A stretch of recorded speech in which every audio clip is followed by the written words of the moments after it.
జై భారత్ రాజసేన తోటి భారతీయులందరికీ నమస్కారాలు తెలియజేస్తూ ప్రధానంగా కొన్ని విషయాల మధ్యలో జరుగుతున్నటువంటి రాజకీయ మీటింగులు, ఇఫ్తార్ విందులు, వీటన్నిటిలో నాయకులు మాట్లాడుతున్నటువంటి దొంగ మాటల గురించి కొన్ని మనం విశ్లేషించుకోవాల్సినటువంటి అవసరం ఉంది.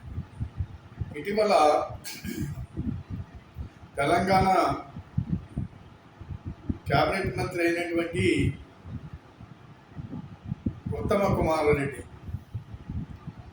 ఆయన ఇఫ్తార్ విందుకి వెళ్ళి ఆయన ఏం మాట్లాడాడు అంటే, మీకు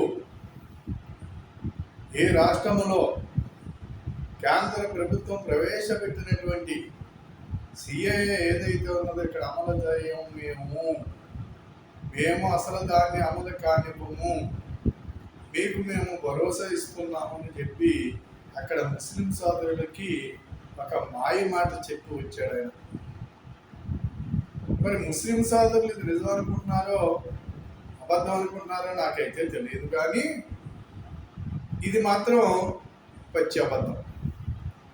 ఎందుచేత అబద్ధం అంటున్నాను అంటే, మీకు తెలియకపోతే తెలుసుకోవాల్సింది ఏంటంటే, కేంద్ర ప్రభుత్వం చట్టం చేసిన తర్వాత రాష్ట్ర ప్రభుత్వం దాన్ని తప్పనిసరిగా అమలు చేయవలసిందే.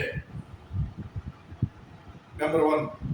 నెంబర్ 2 ఏంటంటే, ఏదైతే పౌరుషత్వం ఏదైతే ఉన్నదో ఆ పౌరుషత్వం ఇచ్చేటువంటిది కేంద్రం తప్ప రాష్ట్రాలు మాత్రం కాదు. నెంబర్ 2. మరి ఈ మాత్రం పరిజ్ఞానం కూడా ఆ మంత్రికి లేకపోయినందుకు అటువంటి వ్యక్తిని ఎన్నుకున్నటువంటి ప్రజలు సిగ్గుపడవలసినటువంటి అవసరం ఉన్నది. ఇలాంటి మాయ మాటలు చెప్పి ఈ సమాజంలో కలిసి అన్నదమ్ములుగా జీవించవలసినటువంటి ఏదైతే ముస్లింలు హిందువులు బాయిగా కలిపి జీవించవలసినటువంటి సందర్భాన్ని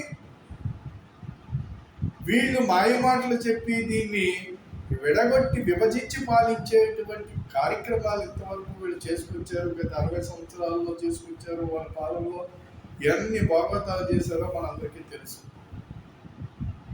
కాబట్టి ముస్లిం సోదరులు ఒకసారి ఆలోచించుకోవాల్సినటువంటి అవసరం ఉంది. మాయ మాటలు మాత్రం ఇంక వినకండి. మీకు కూడా తెలిసే ఉంటుంది, కేంద్రం చేసింది తప్పనిసరిగా వీళ్ళు అమలు చేయాలి, పౌరుషత్వం అనేది కేంద్రం ఇస్తుంది అనేది మీకు కూడా తెలుస్తుంది. మీరు అంత పరిజ్ఞానం లేని వాళ్ళు కాదు కదా. మరి తెలుసుని కూడా ఈ యొక్క ఇలాంటి మూర్ఖుడు మాట్లాడే మాటలు, ఇలాంటి మాయ మాటలు చెప్పేటువంటి వాడి మాటలు ఎందుకు వింటున్నారో నాకు అర్థం కావట్లేదు. నెత్తి మీద మీ టోపీ పెట్టుకుని, మీ దగ్గరికి వచ్చి మీ టోపీ పెట్టుకుని, మా దగ్గరికి వచ్చి మా టోపీ పెట్టుకుని, అక్కడికి వెళ్ళి చర్చిలకి వెళ్ళి ముసుకేసుకుని ఈ యొక్క దొంగ నాటకాలన్నీ మానేసి ఎవడ సంస్కృతి, ఎవడ సిద్ధాంతాన్ని వాడు ఫాలోవుతూ, ఎవడ ధర్మాన్ని వాడు ఆచరిస్తూ, ఇతర మతాన్ని గౌరవిస్తూ ముందుకెళ్తే భారతీయ సమాజం ఆయురారోగ్యంగా ఉంటుంది. ఇది మర్చిపోవద్దని చెప్పేసి నేను అందరికీ, విన్నవాడికి చెప్పిన వాడికి నేను ఈ సందర్భంగా మనవి చేసుకుంటున్నాను.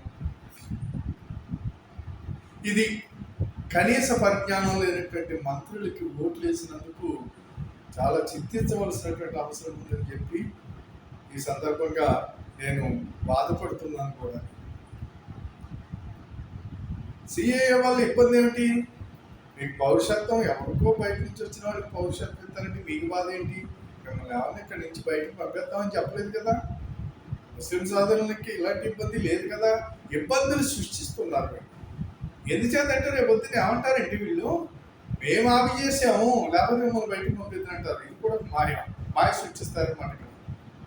ఎక్కడికి ఎవరిని పంపించరు. అందరూ భారతీయులమే. నువ్వే మతాన్ని ఆచరించినా, నువ్వే టోపీ పెట్టుకున్నా, నువ్వేం చేసుకున్నా, నువ్వు ప్రార్థన చేసుకున్నా, నమాజ్ చేసుకున్నా, ఇక్కడ ఎవరికి వచ్చిన ఇబ్బంది ఏమీ లేదు. ఎదరవాడి నెత్తి మీద టోపీ పెట్టాలని ఆలోచించేస్తే మాత్రమే బాధ కలుగుద్ది.